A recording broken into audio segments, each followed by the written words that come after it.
Ada pria yang belajar menjadi menawan dan ada pula yang belajar mendominasi.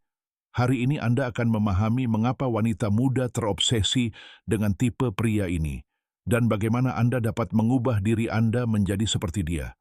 Pernahkah Anda bertanya-tanya mengapa beberapa pria yang lebih tua, bahkan tanpa mengandalkan uang atau penampilan yang menarik, berhasil tetap berada di benak wanita yang jauh lebih muda? Mengapa seorang gadis berusia 22 tahun menolak 20 pria seusianya, tetapi tidak bisa melupakan pria berusia 47 tahun yang hampir tidak pernah berbicara dengannya? Ini bukan sihir, ini strategi. Ini adalah kode-kode tak terlihat, ajaran terlarang yang lahir dari stoikisme, pengendalian diri, dan kebijaksanaan maskulin selama berabad-abad yang coba dikubur oleh dunia modern. Hari ini Anda akan menemukan teknik-teknik yang digunakan pria berpengalaman untuk membuat wanita muda tergila-gila. Dan kita tidak berbicara tentang ungkapan-ungkapan ajaib, permainan manipulasi kekanak-kanakan, atau trik rayuan murahan.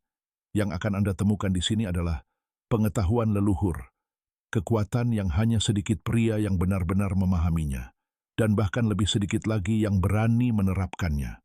Saya akan mengungkapkan 7 teknik kuno yang secara diam-diam digunakan oleh pria-pria dominan untuk memengaruhi wanita muda secara emosional. Ini bukanlah teknik yang Anda temukan di buku atau video motivasi. Ini adalah hasil dari pengalaman, rasa sakit, kemunduran, dan kelahiran kembali maskulin.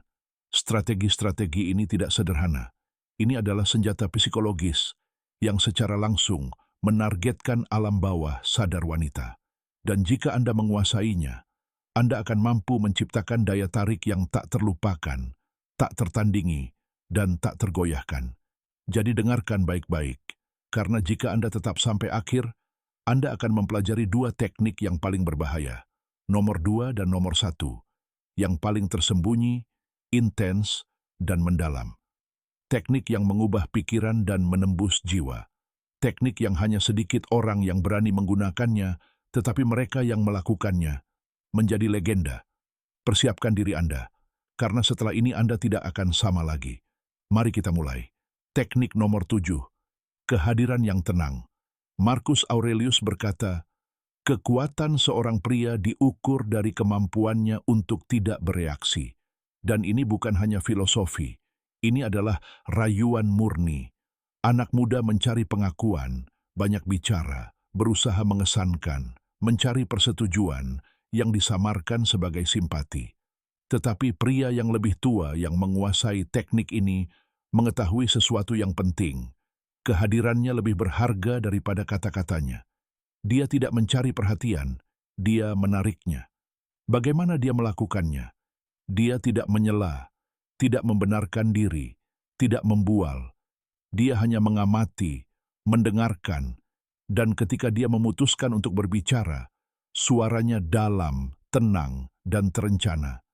Dia menatap mata Anda, dan setiap kata terdengar seolah-olah telah dipilih dengan cermat. Wanita muda itu, yang terbiasa dengan para pemuda yang memperebutkan perhatiannya, segera menyadari perbedaannya. Dia merasa telah memasuki ruang seorang pria yang tidak membutuhkan apapun darinya. Dan karena alasan itulah, dia mulai menginginkan segalanya. Teknik ke-6, energi kebapakan. Carl Jung mengatakan bahwa arketip ayah adalah salah satu kekuatan paling kuat dalam alam bawah sadar perempuan. Dan itu tidak ada hubungannya dengan seks, melainkan dengan simbolisme dan emosi. Itu adalah sosok yang membimbing, melindungi, tetapi tidak pernah meminta-minta. Pria yang memberikan arahan, struktur, dan keamanan. Pria yang tidak tersesat dalam gejolak emosinya sendiri, tetapi mengarahkan semuanya seperti seorang maestro yang mengarahkan melodi tanpa memainkan semua instrumen. Energi. Teknik keempat, disosiasi emosional. Epictetus mengajarkan bahwa kebebasan dimulai ketika kita membedakan apa yang bergantung pada kita dan apa yang tidak. Pria yang lebih tua yang memahami hal ini tidak membiarkan dirinya ditarik oleh impuls atau ilusi kendali. Ketika seorang wanita mengujinya, memprovokasinya, atau mencoba memanipulasinya dengan ledakan emosi, dia sama sekali tidak bereaksi. Mengapa? Karena dia telah mengatasi fase itu. Dia tidak memiliki rasa lapar emosional. Dia tidak mencari persetujuan wanita. Sikapnya yang acuh tak acuh bukanlah dingin, melainkan dominasi. Dia boleh meninggikan suara, dan dia boleh rendah. Ia bisa mengabaikannya, dan pria itu bersyukur, karena ia tahu bahwa apa yang tidak ia kendalikan bukanlah miliknya. Sikap ini melucuti pertahanan wanita itu, membingungkannya, dan menempatkan pria itu di atasnya. Karena sementara orang lain berdebat, pria itu yang memutuskan. Sementara orang lain terlibat dalam kekacauan, ia dengan tenang menarik diri. Bagi seorang wanita muda yang terbiasa dengan kekacauan, ini menjadi obat baru. Rasa langka dari kedamaian maskulin yang tak tergoyahkan. Teknik ketiga, bahasa mitos. Joseph Campbell mendedikasikan hidupnya untuk mempelajari mitos dan menyadari bahwa wanita tidak jatuh cinta pada pria. Mereka jatuh cinta pada simbol, pada apa yang diwakili pria itu. Pria yang lebih tua yang menguasai teknik ini berhenti menjadi sekadar individu dan menjadi archetype. Wanita itu tidak hanya melihatnya sebagai pria yang percaya diri dan berjenggot. Ia melihatnya sebagai mentor, orang bijak, pejuang yang mengalahkan iblis-iblisnya sendiri. Pria tipe ini tidak berbicara tentang dirinya sendiri. Ia berbicara tentang perjalanannya. Ia tidak pamer. Ia menginspirasi. Dan dalam gerak-geriknya, ungkapan-ungkapannya, dan bahkan dalam keheningannya, terdapat bobot simbolis yang menghipnotisnya. Ia mewakili apa yang ingin ia capai melalui dirinya. Lebih bijaksana, lebih feminin, lebih hidup.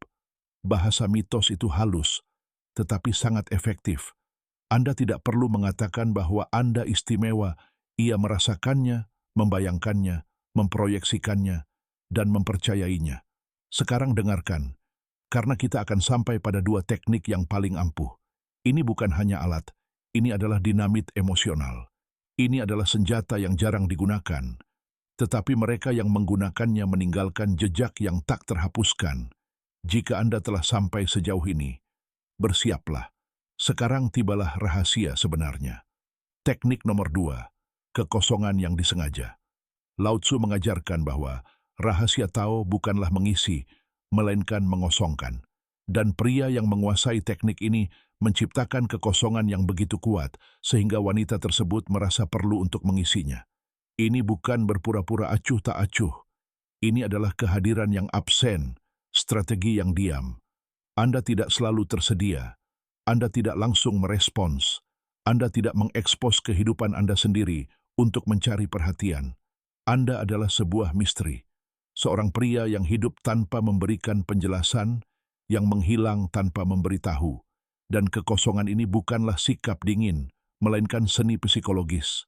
Karena di ruang yang Anda tinggalkan, dia membayangkan, menderita, bertanya-tanya. Keheningan Anda menjadi obsesinya. Ketidakhadiran Anda menjadi hasrat.